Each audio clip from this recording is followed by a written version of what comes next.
এদেশের অধিকাংশ মানুষ ইসলাম ধর্মে বিশ্বাসী হলেও বাঙালি সংস্কৃতি ও চেতনা এর মূল চালিকা শক্তি। অসাম্প্রদায়িক চেতনার যে বাংলাদেশ আমরা স্বপ্ন দেখছি এবং যেটা কায়েম করেছি, এটা যেন অক্ষুণ্ণ রেখে রাখতে পারে। ধর্ম যার যার, কিন্তু উৎসব সকলের, এবং আমরা সবসময় সেটাই মানি। আর বাংলাদেশ বিশ্বে এটা একটা দৃষ্টান্ত স্থাপন করেছে। ধর্ম যার যার, উৎসব সবার, আজকে সেটাই প্রমাণ হয়েছে। এখন যেটা আমি আর শেষ করতে চাই এইভাবে আমার কথা আপাতত, সেটি হচ্ছে যে আমাদের মূল দর্শন, মূল চেতনা, মূল যে আদর্শ, সেটি কিন্তু ওইখানেই, যে ধর্মীয় সম্প্রীতি বাংলাদেশ শত শত বছর ধরে, হাজার হাজার বছর ধরে, অসাম্প্রদায়িক বাংলাদেশ গড়তে সরকার ইতিবাচক, অসাম্প্রদায়িক বাংলাদেশ গড়ার অসাম্প্রদায়িক বাংলাদেশ গড়ার পথ, অসাম্প্রদায়িক রাষ্ট্র হিসেবে পরিচালিত হবে বাংলাদেশ। ধর্ম যার যার, উৎসব সবার, বাংলাদেশের এমন পরিবেশ জাহান্নামে হিন্দু বৌদ্ধ খ্রিস্টান সহ সব কাফির সম্প্রদায় মিলেমিশে থাকবে, তাদের মাঝে কোনো ভেদাভেদ নেই, সবার একই পরিচয়, তারা কাফির, তারা জাহান্নামী। তাই জাহান্নাম পুরোপুরি অসাম্প্রদায়িক। পক্ষান্তরে জান্নাত কেবল মুমিন সম্প্রদায়ের জন্য, সেখানে একজন কাফিরেরও জায়গা নেই। তাই মুমিন ও কাফির কখনো একই সম্প্রদায়ভুক্ত নয়। তাই মুমিন ও কাফির কখনো একই সম্প্রদায়ভুক্ত নয়। ইন্নাল হামদুলিল্লাহ ওয়াসসালাতু ওয়াসসালামু আলা রাসূলিল্লাহ, আম্মা বা'দ। বাংলাদেশের তাগুত সরকার ও দাজ্জালি মিডিয়া যুগ যুগ ধরে ফলাও করে প্রচার করে আসছে অসাম্প্রদায়িক চেতনার কথা। একটি অসাম্প্রদায়িক বাংলাদেশ গড়ার জন্যই নাকি মুক্তিযুদ্ধ হয়েছিল। বাংলাদেশের প্রধানমন্ত্রী তাগুত হাসিনা কোনো পূজামণ্ডপ উদ্বোধন করার সুযোগ পেলেই বলে ধর্ম যার যার, উৎসব সবার। কখনো বলে গজে চড়ে মা দুর্গা এলে দেশে ভালো ফসল হয়। তাগুত মিডিয়া কুফরি সংবিধানের দোহাই দিয়ে প্রতিদিন শেখাচ্ছে অসাম্প্রদায়িক চেতনার কুফরি পাঠ। তারা বলে সকল ধর্ম সমান, সকল ধর্মের মর্যাদাই সমান, সকল ধর্মই সত্য ন্যায়ের কথা বলে। নাউযুবিল্লাহি মিন যালিক। এই অসাম্প্রদায়িক চেতনার বিস্তার ঘটিয়ে এরা মূলত ঈমান ও কুফরকে একাকার করে ফেলতে চায়, মুসলিমদেরকে কাফিরদের মাঝে বিলীন করে দিতে চায়, মুসলিমদেরকেও শিরকের সাগরে ভাসিয়ে দিতে চায়। অথচ এই অসাম্প্রদায়িক চেতনা ইসলামের আকীদায় ওয়ালা বারার সম্পূর্ণ পরিপন্থী। অসাম্প্রদায়িক চেতনার আরেকটি রূপ হলো ইন্টারফেইথ বা আন্তঃধর্মীয় সম্প্রীতি। কথিত অনেক সালাফি ভাইকেও বিভিন্ন টক শোতে এই চেতনার ফেরি করতে দেখা যায়। আল্লাহ তাআলা আমাদের সবাইকে হেফাজত করুন। আল কুফরু মিল্লাতুন ওয়াহিদা, সকল কাফির একই দলভুক্ত, তাই তারা অসাম্প্রদায়িক হতে পারে। হিন্দু বৌদ্ধ খ্রিস্টান ঐক্য পরিষদ গড়ে তুলতে পারে, কিন্তু কোনো মুসলিম অসাম্প্রদায়িক হতে পারে না। সকল কাফির মুশরিকি চিরস্থায়ী জাহান্নামী, তাই জাহান্নামী অসাম্প্রদায়িক চেতনাধারীদের চিরস্থায়ী ঠিকানা। জাহান্নামে হিন্দু বৌদ্ধ খ্রিস্টান সহ সব কাফির সম্প্রদায় মিলেমিশে থাকবে, তাদের মাঝে কোনো ভেদাভেদ নেই, সবার একই পরিচয়, তারা কাফির, তারা জাহান্নামী। তাই জাহান্নাম পুরোপুরি অসাম্প্রদায়িক। পক্ষান্তরে জান্নাত কেবল মুমিন সম্প্রদায়ের জন্য, সেখানে একজন কাফিরেরও জায়গা নেই। তাই মুমিন ও কাফির কখনো একই সম্প্রদায়ভুক্ত নয়। প্রিয় ভাই ও বোন, বাঙালি কিংবা বাংলাদেশের জাতীয়তাবাদ কখনো আমাদের বন্ধুত্ব শত্রুতার মাপকাঠি নয়।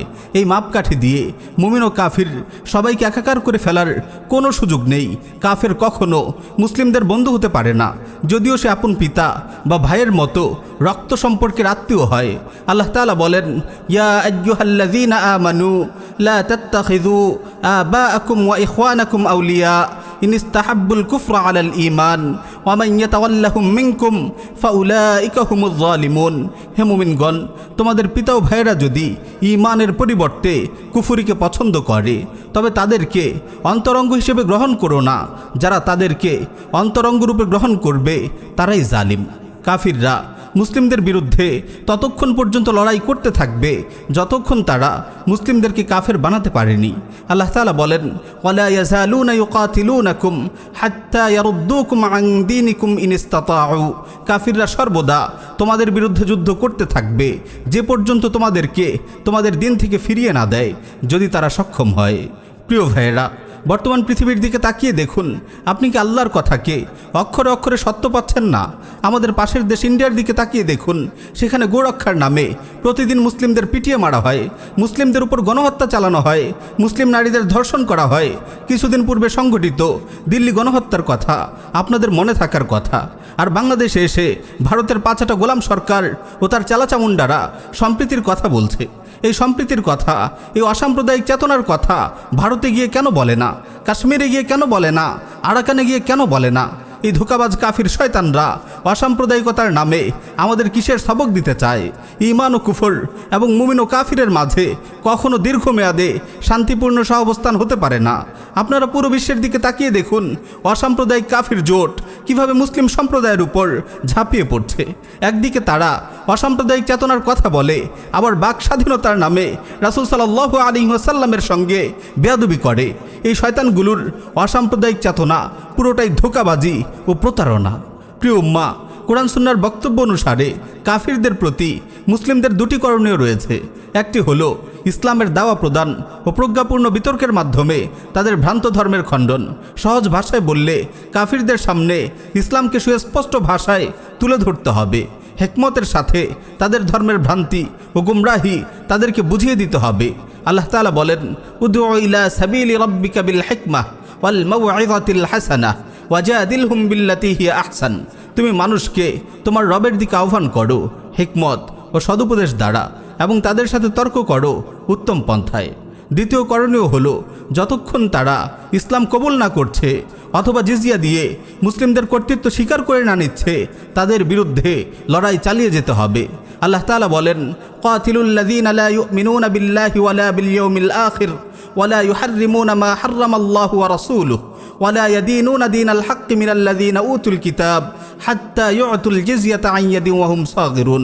ইহুদি খ্রিস্টানদের মধ্যে যারা আল্লাহর প্রতি ঈমান আনে না, শেষ দিনের প্রতি বিশ্বাস রাখে না এবং আল্লাহ তার রাসূল যা হারাম করেছেন তা হারাম গণ্য করে না এবং সত্য দিন অনুসরণ করে না, তাদের সঙ্গে যুদ্ধ করবে যে পর্যন্ত না তারা নত হয়ে সহস্তে জিজিয়া দেয়। সহিহাইনে এসেছে, রাসূল সাল্লাল্লাহু আলাইহি ওয়াসাল্লাম ইরশাদ করেন, উমিরতু আন উকাতিলান নাস হাত্তা ইয়াকুলু লা ইলাহা ইল্লাল্লাহ ফামান ক্বালা লা ইলাহা ইল্লাল্লাহ ফাকাদ আসামা মিন্নি মালাহু ওয়া নাফসাহু ইল্লা বিহাক্কিহি ওয়া হিসাবুহু আলাল্লাহ।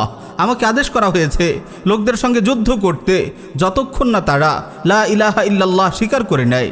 সুতরাং যে লা ইলাহা ইল্লাল্লাহ স্বীকার করে নিল সে তার নিজের জান ও মালকে হেফাজত করে নিল, তবে ন্যায়সঙ্গত কারণের কথা ভিন্ন, আর তার হিসাব আল্লাহর দায়িত্বে। প্রিয় ভাই, একটু চিন্তা করে দেখুন, কোরআন সুন্নাহর সুস্পষ্ট নির্দেশনাকে পাশ কাটিয়ে কাফিরদের সঙ্গে বসে মিষ্টি মিষ্টি কথা বলা, তাদের বাতিল ধর্মকে স্বীকৃতি দেয়া, কুফর ও শিরকের সঙ্গে শান্তিপূর্ণ সহাবস্থানের কথা প্রচার করা কুফরি ও ইর্তেদাদ ছাড়া আর কি হতে পারে? প্রিয় উম্মাহ, একজন মুসলিমের বন্ধুত্ব শত্রুতার একমাত্র মাপকাঠি ঈমান। একজন মুমিন পৃথিবীর যে ভূখণ্ডেরই হন না কেন, যে ভাষারই হন না কেন, যে জাতিরই হন না কেন, সে পৃথিবীর সকল মুমিনের ভাই। আর একজন কাফির নিজের পিতা হলেও, নিজের সন্তান হলেও সে মুসলিমের শত্রু। রাসূল সাল্লাল্লাহু আলাইহি ওয়াসাল্লামের পবিত্র সিরাত থেকে কয়েকটি নজির টেনে আমি আমার আলোচনা শেষ করব ইনশাআল্লাহ। ইসলামের প্রথম ফয়সালাকারী যুদ্ধ গাজওয়ায়ে বদর, এই যুদ্ধে ঈমানের তাগিদে ভাই লড়েছিল ভাইয়ের বিরুদ্ধে, পিতা লড়েছিল পুত্রের বিরুদ্ধে। সাইয়্যিদুনা আবু বকর সিদ্দিক রাদিয়াল্লাহু আনহু তিনি ছিলেন মুসলিম শিবিরে, তার পুত্র আব্দুর রহমান ছিল মুশরিক শিবিরে। উতবা বিন রাবিয়া ছিল কুরাইশদের সাথে, আর তার পুত্র সাইয়্যিদুনা হুযায়ফা রাদিয়াল্লাহু তাআলা আনহু ছিলেন মুসলিমদের সাথে। বদরের বন্দীদের ব্যাপারে যখন রাসূল সাল্লাল্লাহু আলাইহি ওয়াসাল্লাম সাহাবীদের সঙ্গে পরামর্শ করেন, তখন সাইয়্যিদুনা ওমর বিন খাত্তাব রাদিয়াল্লাহু আনহু তিনি প্রস্তাব পেশ করেন, আমার অমুক আত্মীয়কে আমার হাতে সোপর্দ করুন, আমি তার শিরচ্ছেদ করব। আকিল বিন আবু তালিবকে আলীর হাতে তুলে দিন, সে তাকে হত্যা করবে। হামজার হাতে তার অমুক ভাইকে তুলে দিন, সে তার গর্দান উড়িয়ে দিবে, যাতে আল্লাহ তাআলা দেখেন মুশরিকদের প্রতি আমাদের অন্তরে এতটুকু দুর্বলতা নেই। মক্কা বিজয়ের কিছুদিন পূর্বে আবু সুফিয়ান বিন হার্ব মদিনায় আসে। তিনি প্রথমে তার কন্যা ও রাসূল সাল্লাল্লাহু আলাইহি ওয়াসাল্লামের স্ত্রী উম্মু হাবিবার ঘরে যান, কিন্তু উম্মুল মুমিনিন উম্মু হাবিবা রাদিয়াল্লাহু তাআলা আনহা তার পিতাকে রাসূলুল্লাহর বিছানায় বসতে দেননি। তিনি বসার আগেই এই বলে বিছানা গুটিয়ে ফেলেন যে একজন নাপাক মুশরিকের স্পর্শ রাসূলুল্লাহর পবিত্র বিছানায় লাগতে পারে না। সুবহানাল্লাহ! সিরাত থেকে কি আমরা শিক্ষা গ্রহণ করব না? প্রিয় উম্মাহ, এই হলো ইসলামের শিক্ষা, এই হলো কোরআনের চেতনা। মুমিন কখনো অসাম্প্রদায়িক চেতনার কুফরি লালন করতে পারে না। মুমিন কেবল তাওহীদের চেতনায় লালন করে, মুমিন আকীদা ওয়ালা বারার চেতনায় লালন করে। আল্লাহ তাআলা আমাদের সবাইকে অসাম্প্রদায়িক চেতনার কুফরি থেকে হেফাজত করুন। আমিন ইয়া রাব্বাল আলামিন।